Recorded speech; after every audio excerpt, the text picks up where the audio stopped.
Well, hello to you, my tribe. Welcome to my channel, Auntie Essie's Chat Cafe. Auntie Essie here with another edition of Friday Freakout, or the Rant. You know what I am freaking out about today? Well, let me tell you. My rant today is about the results of the US elections. Not what you're thinking. I'm talking about the results stemming from the campaign, the racist and misogynistic and sexist and homophobic overtones, anti-immigrant overtones from the US election campaign that culminated in the results, the election on November 8th. How those sentiments that were espoused and spewed, the pure hatred that was spewed during the campaign, even though I am intellectually able to discern the difference between somebody's propaganda to get votes, but not everyone is able to do that. And now the results are creeping into other parts of the world. The results of the rhetoric, the racist overtones especially, have crept to my part of the world. I live where we call north of the 49th parallel, also known as Canada. This week I noticed there's been some racist overtones from the alt-right in some pockets of my beloved country, and I am really disheartened.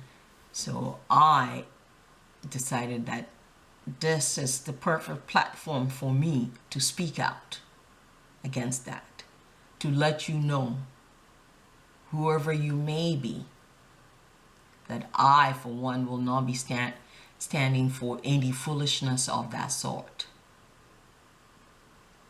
Each and every one of us who live in this country, or who lives in any part of the world, we have the right to exist. So do you, whoever you are, to be claiming that you belong to some, whatever group you claiming to belong to, and making somebody else the other. That is my actual freak out. I want to know, why is it that when we're having challenges as human beings, we always look for the other to blame?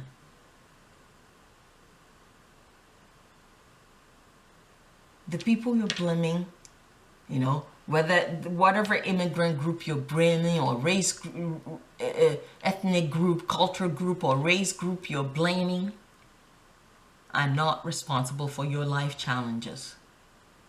If you were working in a factory making $50,000, $60,000 a year, and then the factory closes down and your job goes somewhere, it's not your neighbor that came from elsewhere doing jobs that you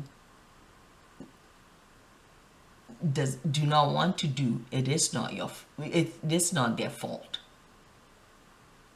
It is not their fault. You need to look to the person that closed the factory down to move it, or to move it elsewhere, to move their plant or factory elsewhere so that they can make more profits. They can pay less in wages and make more profit. That's the person you should be blaming. And also, you need to take responsibility for your own well-being and your own life. We have something called free will. So to be in some corner somewhere writing posters and putting it up and trying to push back against other immigrant groups or a group of people because of their culture or race, because you feel that they've taken away your job and your home or your whatever you believe that has been taken away from you. That is not how it's done.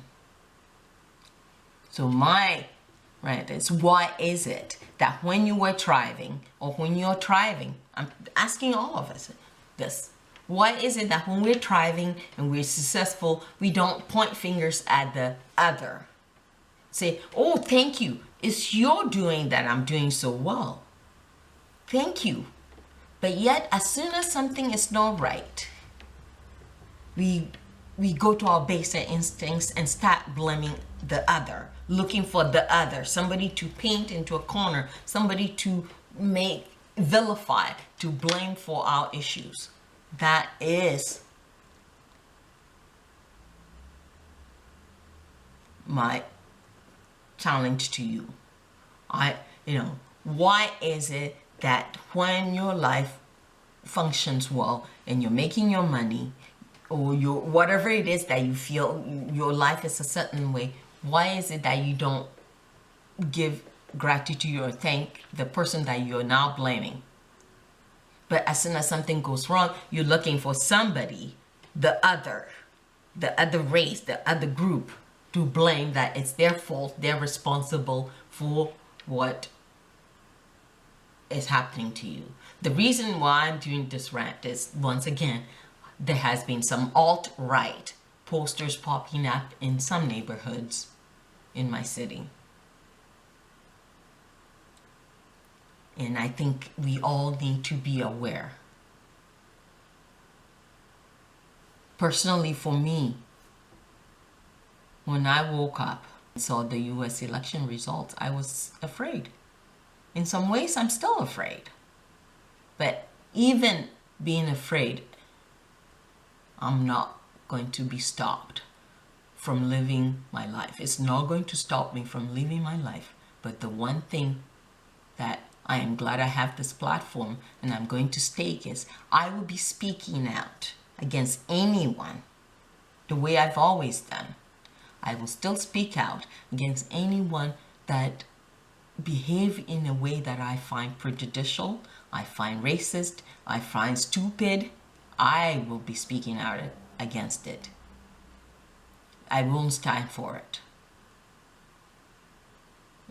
I will still speak out against the security guard that will follow me around in the dollar store. I will still speak to you. I will walk out of your store because I don't need the stuff from the dollar store that bad. I don't need anything in life so bad that if I go to your establishment and you mistreat me in any way, I will be quiet. I will be silent. I will let you know, and then I will walk out because you don't deserve my money. The same way, if I see that a neighbor is treating another neighbor with disrespect, I will speak out against it. Because little things start happening in pockets, and then when we are quiet and just let it go, that's how the misogynistic, sexist, racist people wins out. So I, for one, will be calling you out, whoever you are, wherever you are, whatever group you claim to belong to. If I encounter you and you behave in any way that is untoward toward me or anyone else, I will be speaking out. In the meantime, I want us to have this, get this discussion going. Have you noticed any sort of